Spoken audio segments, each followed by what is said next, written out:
ပြုံးပျော်နေတဲ့တောင်သူဦးကြီးများရဲ့နောက်ွယ်မှာချွေးဆက်တွေစ조사အားထုတ်မှုတွေအချိန်တွေကုန်ရင်းနှီးထားရပါတယ်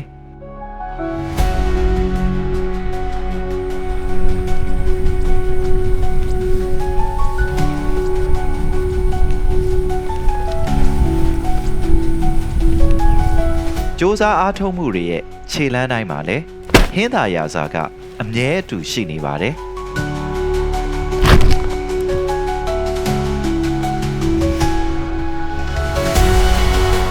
စိုက်ခင်းတွေအထွက်တိုးဖို့အတွက်လည်းသဘာဝအတိုင်းဒေသတိုင်းရဲ့အခြေအနေနဲ့လာရောကြီးထွေဖြစ်အောင်လည်းထုတ်လုပ်ထားပါသေးတယ်